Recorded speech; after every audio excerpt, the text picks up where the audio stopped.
Hi there, this is Heather of Shutterbug 101. Today we'll be talking about the Panasonic TS7, the waterproof, shockproof camera. Let's get started.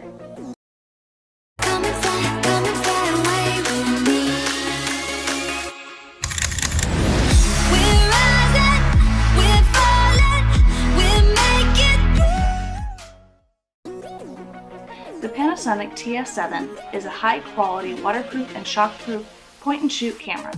This camera features a 20 megapixel sensor, 49 focus points, has a continuous drive at 10 frames per second, and is one of the few waterproof digital cameras I have ever seen with a viewfinder. It can also shoot 4K video, shoot 4K photo bursts at 30 frames per second, and has built-in Wi-Fi to transfer photos directly to your wireless device while on your vacation. In today's walkthrough, we will be going over the features, buttons, and how to transfer your photographs wirelessly. So the Panasonic Lumix, which is more commonly what it's paired to, the TS7 is going to come in two colors, blue and orange. As you can see, it does lay out its information right across the front here. So it is 31 meters or 102 feet waterproof.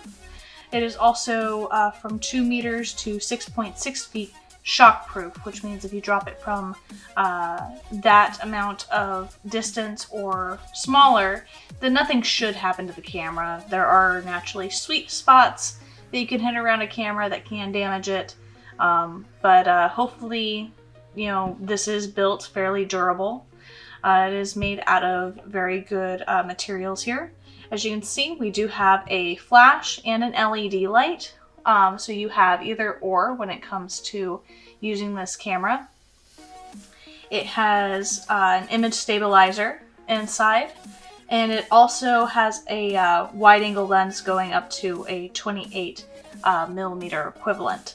Now this does have a very small zoom, but it does have a zoom. Although the aperture in this camera, like many other waterproof and shockproof cameras, is just kind of subpar, where it's 3.3 to 5.9. But overall is a very good camera, an easy camera to use. So that's pretty much the front of the camera. Looking at the sides here, you can see that we have two locks. You'll want to do this lock first and this lock second, and it'll pop right open. As you can see, this is where our battery is going to be. It's also where our SD card is going to be, which is spring-loaded here. This is where you are going to find your HDMI port. So you can connect it to a television, show pictures of your vacation to a group of family members maybe you have over, whatever you want to do there.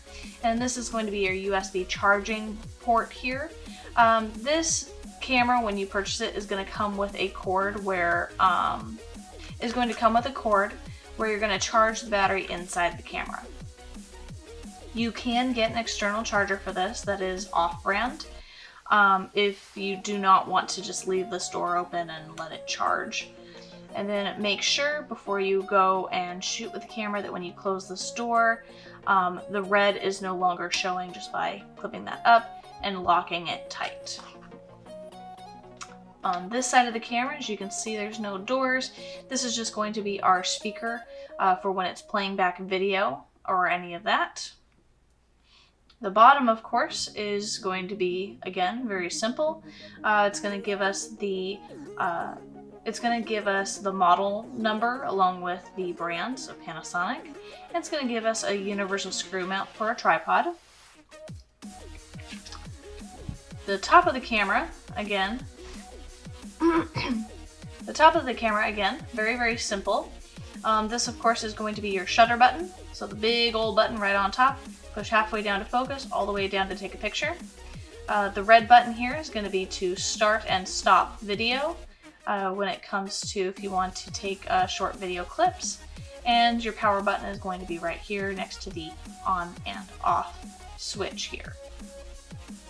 Now when you do turn it on or off, It's going to give you this precaution here, like please review the precautions before going underwater. Do you want to review now? You can go yes, just to make sure you've checked everything off. It gives you a bit of a checklist. So it says please check operating instructions for details, press menu to stop displaying precautions. So you can just go forward. There's 12 pages of precautions here. So you just kind of go through these. So prevent for water leakage, so make sure the two locks on the side are locked. It's letting you know here that if you find any sand, dust, fluid, hair, whatever it may be inside the door there, remove it as soon as possible. There should be nothing foreign inside the camera door there. When you are in a underwater or water splash area, do not open or close the door, which if you don't have it open, you won't have to close it. After using in salt water, you want to submerge the camera in fresh water in a shallow container for about 10 minutes, or just rinse it off. That way, if you do open the door and there's still salt water wet on it, it can actually drip inside the camera and corrode any information, or it can corrode the inside of your camera, which at that point it will be unusable. It's letting you know after soaking and washing the unit, wipe off water drops with a dry cloth. Make sure there are no foreign objects inside the door. Prevent water leakage. Fogged lens from the inside is not camera failure. So if that needs to dry out, just leave the door open in a nice, safe, dry place for about 10 minutes to 2 hours, it says, in a low humidity area. Alright, and then it's just letting you know that if you need to go through the precautions again, you can go through the menu set button, which is right here. And again, it's going to let you know, better close that door to prevent any water leakage before you can start taking pictures with the camera. So now we'll kind of go over the rear of the camera here. So as you can see, first thing is that this camera is very unique because it does have a viewfinder option on this camera. That is what this button is going to be right here, LVF, that's Live Viewfinder. So we hit that button, it's actually going to turn on the viewfinder inside. We can see that it's currently on right now, so we can see kind of like my hand passing underneath. If we push it again, it's going to turn the screen back on. So it just depends on what you're doing. Now, naturally, if you're doing underwater, the back of the screen is going to be easiest to use. If you're using it outside the water and you're in a hard lit environment, you can't see the back screen, the viewfinder here is going to be the best thing to use here. And there is going to be your diopter control in case it looks a little blurry for you, because everyone's eyes are different. This little control should help adjust to your eyes. On this button here is going to be our post focus feature. So you can just push this button, you could turn that on or off. This is going to be very specific for certain circumstances. If you were to take a picture of like flowers in a field or something like that, you wanted to pick your focus point later, you could do that with this feature. Now that's going to be more for landscapes and stuff like that, stuff that isn't moving. Because it's going to take several pictures and combine it into one to let you pick a focus point later on. Make sure, because I've had a lot of people accidentally turn this on and forget to turn it off, that when you do find that it's taking 3 to 5 pictures at one time, when it is taking 3 to 5 pictures at one time, because it'll do a click, click, click, click, click,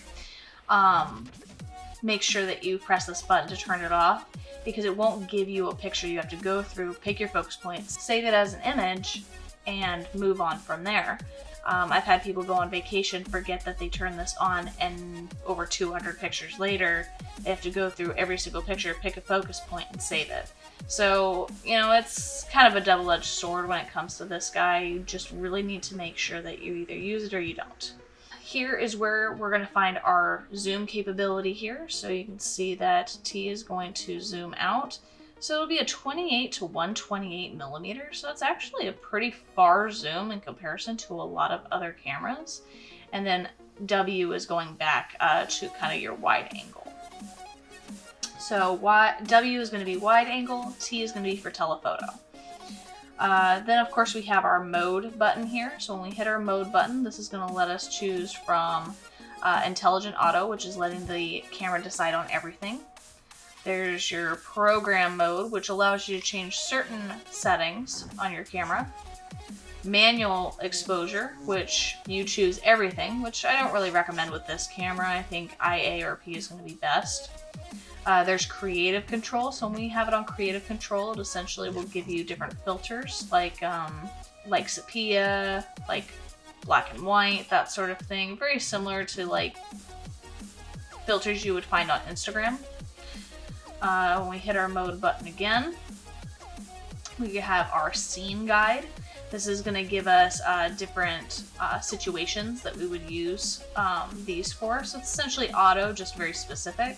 Glistening water, sunsets, you got night sky, you have glimmering or handheld night shot, glittering illuminations, you have a clear night portrait, you have soft image of a flower, you have different foods, freeze animal motion, more black and white, portraits, you know, so there are a lot of different ones that you can play with in here, but don't let that be your deciding factor naturally. We hit our mode button again. Let's see, we have sports mode, we have snow mode, we have beach and surf, underwater, which will prepare for that like blue tone that the water tends to cast, so it'll kind of even colors out. And then you have panoramic shots, so that nice wide establishing shot as well, all through this mode dial. IA is a good general one to keep it on unless you're getting very specific. This is going to be your playback button, so if we press the playback button here, you can see that you can flip through your pictures going forward or back. Press it again to get back to shooting mode. You have your 4K option here, which takes pictures at 30 frames per second. So to turn that on, you would just hit that, and you would go over to 4K burst, and you would click and hold the button down for as long as the action is going on, and turn it back off when you're just doing things that are still. Display is going to change how you see the screen here. So very, very plain, off completely. This is going to display settings across the top. And that's about it. So information, no information, and no information. So it just depends on what you like. If you push up on the dial, now these, because we're in intelligent auto right now, if we push up, if we push to the side, nothing is really going to happen. If you want control over these specific dials here, what you're going to do is go to your mode, and you're going to go to your P mode program. So now if we push up, that's going to give us control over exposure. So if we turn it down, it's going to get darker. If we turn it up, it's going to get brighter. So it just depends what you want to do. So without changing any major settings, you can make your scene a little bit brighter or darker. If we push to the right here, you can see that I just used this in water, so water's still bubbling up from it, which is fine. So by pushing right here, we see our flash mode. So you can have flash off, auto red eye, force flash on, red eye, you know, so I personally don't think you need the flash. I just keep it off. If you push on the left dial here, you have your macro mode. So you can do autofocus macro. You can also do macro zoom. So if you do macro zoom, which can be kind of cool, what it'll allow you to do is get in really, really close and then zoom from there. So if we zoom in right on the strap here and we focus in, we can, let's see here, get in right in on the detail of both my my mat here and the strap that's on it. So the macro ability is really good with this camera. Otherwise, you know, you just turn it off for regular pictures. When you push down, that's going to be your drive mode. You can also find your post focus and your 4K mode here. The high continuous drive, without it being a 4K, is just 10 frames per second instead of the 30. And then the single rectangle here is just one picture when you press and hold this button down. You also have bracketing, and you also have a timer on this option as well when you push it down on the dial. Now, this here is going to be our little trash can. So if we play back here, and there's the macro photo I just took, and I press the trash can, I can delete single, multi, whatever I want to do. I just want to delete single from there, and we're back to the most recent picture I took, which is pretty good. And then if you're on record mode, which is just you're ready to take pictures and you push the trash can. It's going to be our quick menu. So this allows you to change anything across the top and bottom on program mode. Again, you're going to be very limited in auto mode when it comes to these.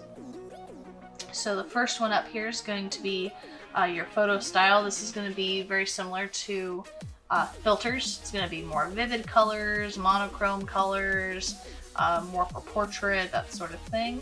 You have your flash, which you can also control with the right dial here. You have your video options. You have your photo ratio options and size. You always want to go the largest format JPEG, and 4:3 is going to be the most popular. You're going to have the quality, so fine or standard. You always want to go fine. There's face detection, there's tracking, so this is going to be your autofocus mode, so it's going to be one spot, one area, so it's kind of the center area, all the 49 focus points laid across the plane there. Tracking, so it'll track one specific thing if it's moving, or face detection. So if you're going on vacation and you're mainly want to take pictures of like family members and stuff like that, if it detects a face, it's automatically going to focus on them. So I have it set on face detection right here for any vacations or anything like that. Then the next one is going to jump down here. This is going to be our metering mode. So you have the first one, which is going to be all over metering, where it's taking the light from. The first one is going to be all over metering, where it's taking the light from. The middle one, which is, it says here because it's highlighted in yellow, it's center weighted. So it's taking whatever's being put in the center and it's taking the light from there. And then the last one is spot metering. So it's taking wherever you want specifically to take the light from and then recompose your shot. We have your exposure again to make it a little bit brighter, a little bit darker. You can also do that by pushing up. You have your ISO, which I just recommend to keep on auto. And of course your white balance, which again, you're better off keeping it on auto, not having to worry about it. Now we'll go ahead and get into the menu. I want to apologize for my nails, by the way. This walkthrough is being done, like I said, right after doing the B-roll for this camera. So my nail polish doesn't like to stay on, and probably should have taken it off before the video, but hopefully that doesn't irritate you too badly. So we're going to go ahead and start going through the menu here. So we'll start off going through page 1, set up at the top with our shooting menu. A lot of these are going to be the same as what you can find on your quick menu here, so a lot of these I'm going to skip over. Some of these there's no point on learning because you're never going to change them, but there are some things that I will cover. So photo style, again, it's in your quick menu, just like aspect ratio, your picture size, your quality, sensitivity when it comes to auto, you know, or your ISO. I would set it to auto, don't worry about it, like I said. White balance, keep it at auto white balance, which is AWB. Autofocus mode, these are all things that you can get through your quick menu. Metering mode, burst rate, 4K photo, bracketing. Keep eye dynamic off. I don't think you need it personally. It just makes things a little bit more contrasty. Same with HDR, high definition resolution. Again, don't worry about it. Time-lapse shot, if you wanted to do a time-lapse, you could do that on this camera. Shutter type, yeah, keep it on manual shutter for the most part. You can do red eye removal in case you ever do use flash, which is perfectly fine. ISO limit set, yeah, I would set a limit to this guy, so you can go up. I would say set the limit to 1600. I know the most that this camera can do is 32, but I always like to set a limit just in case. Extended ISO, keep that off. The more the ISO, the more fuzziness you'll find in your images. The sharper the better. Eye zoom, keep it off. Digital zoom, definitely keep it off. You want as much optical zoom as possible. Once you get into digital zoom, it's just tearing apart pixels. You're not getting very clear. Stabilizer, keep it on unless you're on a tripod. And then we're back to photo style. So we'll go ahead and go back down to motion picture menu here. So this one only has 2 pages. You're going to find very similar settings as you did in your shooting menu up here. You can change your record quality, same as your quick menu, high speed video, your autofocus mode. You want that continuous autofocus on for video for sure. Metering mode, again, keep eye dynamic, eye zoom, digital zoom, keep all of it off. Wind cut, go ahead and put it on, it's not going to hurt it. And that pretty much sums up that one. That's a very short menu.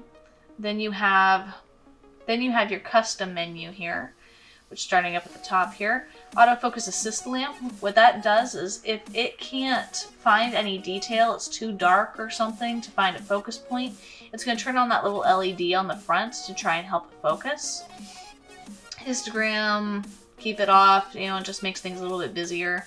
Guideline, now that's up to you. If you need help composing your shot, finding a good balance, the guideline is going to be putting kind of like a grid on the screen or through the viewfinder to help you find a well balance to your photo.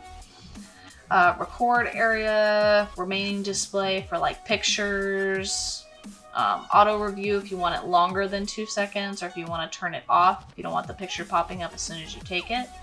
And then if you want to change your function buttons, so your function 2 and your function 1 button, you can change those. So if you find that you're not going to use that post focus mode very often, you can change that to something else if you want. And then if we go down to the wrench here, we're going to go ahead and start up at the top here, where you're going to find more of those precautions again if you need a reminder to go through those. Your online manual, you can set your clock, do world time. Now, Wi-Fi. I was requested to do this camera not just to do the walkthrough, but specifically to go through the Wi-Fi and how you would do that. So we're gonna do that today as well. So the first thing you want to do when you first get your camera is you want to set up the Wi-Fi. So to set it up, what you're going to do is you're going to take your phone, your Apple or Android phone, and you're going to download the Panasonic Image app. We're going to go ahead and open that up. It's going to ask you to agree, which just agree. It's just asking to have access to your gallery so it can save it straight to your phone. Allow. Alright, so it's going to do its thing there. We're going to go ahead and select Wi-Fi on this. We're going to go Wi-Fi function. So we're going to want to do a new connection because I'm connecting it to this phone for the first time. We'll go ahead and just say remote shooting and view just to get it connected the first time around. So what we want to do is go to your Wi-Fi. Yes, my Wi-Fi is bite me, so haha. Alright, so we're going to look for TS7, which is going to be this guy here. We do want to connect to that. Okay, that's fine. It's letting us know that this doesn't exactly have internet. It's just connecting to this Wi-Fi connection. So now we'll go ahead, we'll go back to our app here. So it should connect right to it. Please wait, it says on the phone. Checking camera. Now the camera wants to know, are you sure you want to establish a connection here? We do. Alright, so at this point, it's under remote control.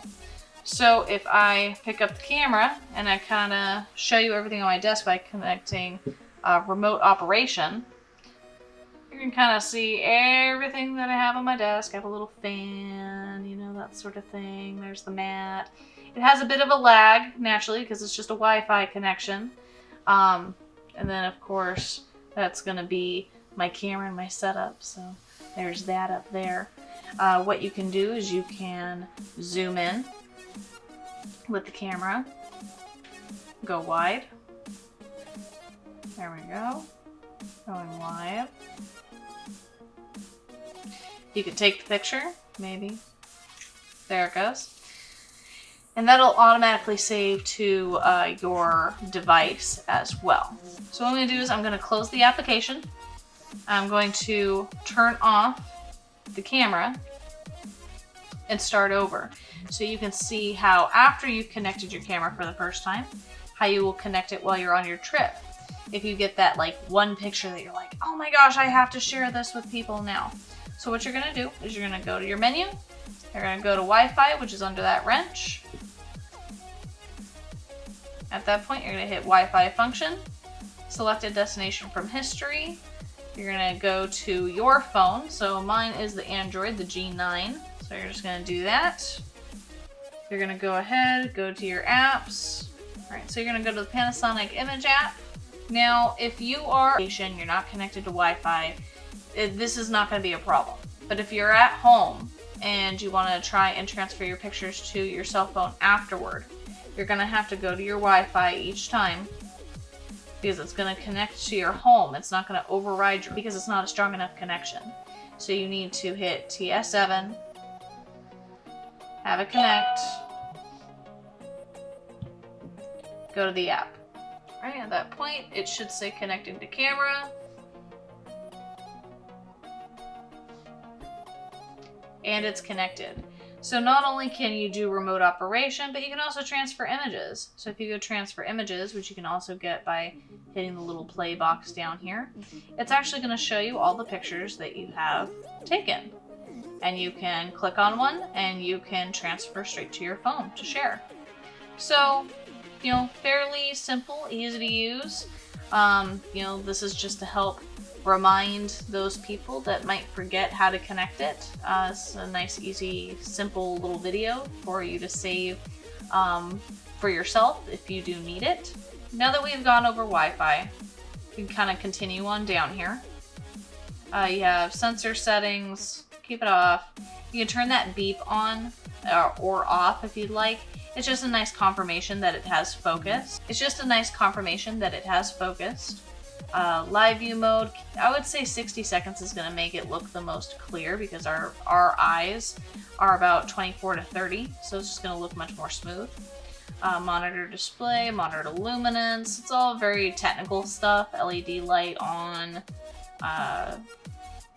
language, you know, if you want to switch from English.